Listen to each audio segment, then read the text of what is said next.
अस्सलाम वालेकुम व्यूअर्स, मैं हूं मोहम्मद सरवर। आज हम आपको कुछ रजिस्टर की कैलकुलेशंस के बारे में बताएंगे। ओहम्स लॉ हम इससे पहले पढ़ चुके हैं और अब मैं आपको बताऊंगा कि रेजिस्टेंस के इर्द गिर्द जो उसके सिरों पर वोल्टेज होते हैं वो कैसे मालूम किए जा सकते हैं।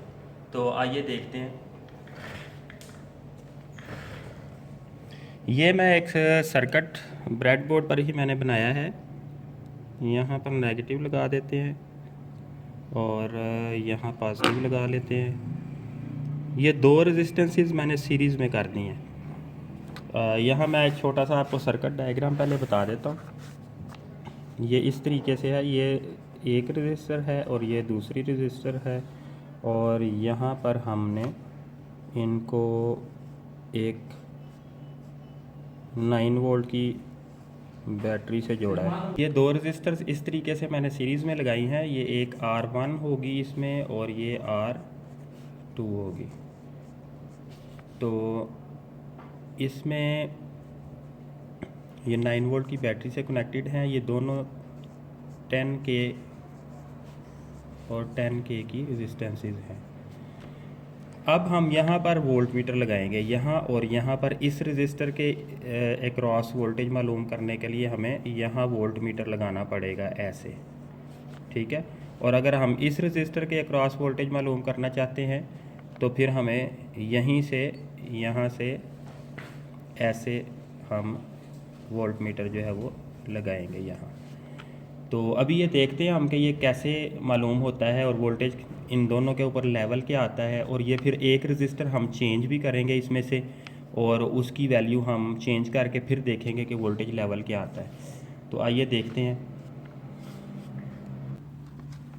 ये मैंने एक सर्किट बनाया हुआ है जिसके जो कि मैंने आपको डायग्राम में दिखाया था। अभी ये दो रजिस्टर सीरीज़ में हैं। ये एक कॉमन पॉइंट है इन दोनों का और एक साइड पे नेगेटिव और एक साइड पे पॉजिटिव जो है वो बैटरी का टर्मिनल लगा है। ये बैटरी है, इसके साथ अटैच्ड है 9 वोल्ट की बैटरी। तो अब ये मैं इसके साथ देखें, ये लेफ़्ट साइड वाली जो मेरी रेजिस्टेंस है इसके इर्द गिर्द जो वोल्टेज देखते हैं कितने हैं, 4.21। इसको मैं 200 वाली पे कर लेता हूँ, ज़रा आपको भी इजी हो जाएगा। पॉइंट के बाद एक पॉइंट नंबर 4.2 ये माइनस में दे रहा है। अगर इसको पलटाएंगे, ये नेगेटिव वाली साइड पे मैं लगाऊंगा ब्लैक, तो फिर पॉजिटिव में ही वैल्यू आएगी। 4.1 वोल्ट है। और इस साइड पे रेजिस्टेंस के देखते हैं, ये एक के 4.2 और 4.1। तो और टोटल वोल्टेज देखते हैं हम कितने हैं, 4.8। ये देखें, एक रेजिस्टेंस के आए हैं हमारे पास 4.1 और दूसरी रेजिस्टेंस के आए हैं 4.2। ये क्योंकि सीरीज़ में है रेजिस्टर्स तो इनके वोल्टेज जो है वो ऐड हो जाएंगे। टोटल वोल्टेज जो है हमारे पास जो है वो 8.3 आ जाएंगे तकरीबन। और अगर हम ये बाहर वोल्टेज देखते हैं कितने हैं, ये तकरीबन ये देखें 8.4 या 8.3। ये थोड़ा सा इसमें कैलकुलेशन में जो मीटर की होती है उसमें फ़र्क आ जाता होता है, इससे आपने घबराना नहीं है। 4.1 और 4. ये देखें 1.2 तकरीबन। तो अब देखें आप कंप्लीट वो एग्जैक्टली जो है वो आपको वैल्यूज़ आ जाएंगी। तो ये तकरीबन 4.8 या 8.3 या 8.4 वोल्टेज जो है ये, यानी कि टोटल वोल्टेज जो है ये तो देखें बैटरी के इर्द गिर्द ही वोल्टेज बन रहे हैं जो कि टोटल वोल्टेज है। और अगर हम रेजिस्टर्स के मालूम करते हैं तो वो जिस तरीके से ये इसको हम पोटेंशियल डिवाइडर भी कहते हैं।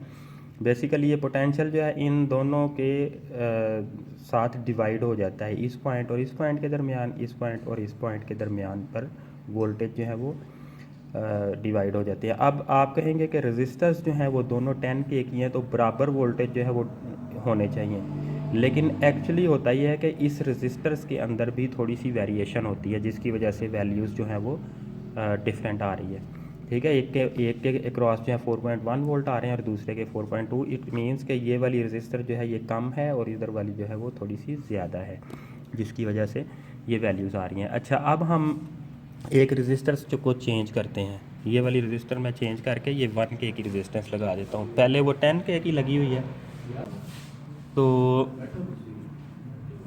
इसको रजिस्टर को चेंज कर देता हूँ। ये मैंने 1K की रजिस्टर लगा दी है तो अब हम इसके अक्रॉस वोल्टेज लेवल मालूम करते हैं। अब ये चेंज हो जाएगा, ये देखिए ये 7.6 वोल्ट हो गए हैं। अब जो है एक रजिस्टर जो है वो मेरी R1 जो है वो हो गई है 10 किलो ओहम, इसके नीचे मैं लिख देता हूँ, और R2 जो है वो 1 किलो ओहम हो गई है। अगर सर्किट ड्रा भी कर देते हैं, चलें ऐसे जल्दी से हो जाएगा, आपको आसानी लगेगी ज़रा देखने में। चल ये 9 वोल्ट की है बैटरी, ये 6 सेल बनाने पड़ते हैं, डॉट्स बना देते हैं हम। अच्छा एनी हो ये अब हमने क्या निकाला, अब हमारे पास क्या रिज़ल्ट आया देखें। अब हमारे पास जो 10K की रजिस्टर थी उस पर 7.6 वोल्ट हो गए हैं। यहाँ पर जो हैं वो, यहाँ पर अगर हम वोल्टेज मालूम कर रहे हैं तो ये 7 यानी कि R1 प्लस R2, इसी के नीचे मैं लिखता हूँ R1 के नीचे इसके वोल्टेज लिख देता हूँ। क्या वोल्टेज आए थे एक बार फिर देख लेते हैं।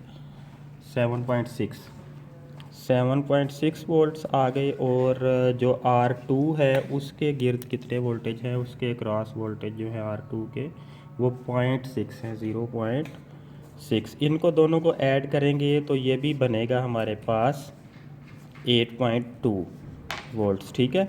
यानी कि ये वही वोल्टेज बन रहे हैं जो 8.3, ठीक है। तो अब कहने का मतलब ये है टोटल वोल्टेज जो है वो ये बने, जितने वोल्टेज जो रेजिस्टेंस कम होती है उसके अक्रॉस वोल्टेज भी कम हो जाते हैं, और जो रेजिस्टेंस ज़्यादा वैल्यू की होती है उसके अक्रॉस वोल्टेज भी ज़्यादा हो जाते हैं, और टोटल वोल्टेज उतने ही रहते हैं जितने के बैटरी के वोल्टेज हैं। तो आज मैंने यही बताना था आपको कि ये पोटेंशियल डिवाइडर या रेजिस्टर्स जब सीरीज़ में लग जाती हैं तो उसके अक्रॉस वोल्टेज जो है वो कैसे जो है वो डिवाइड होते हैं।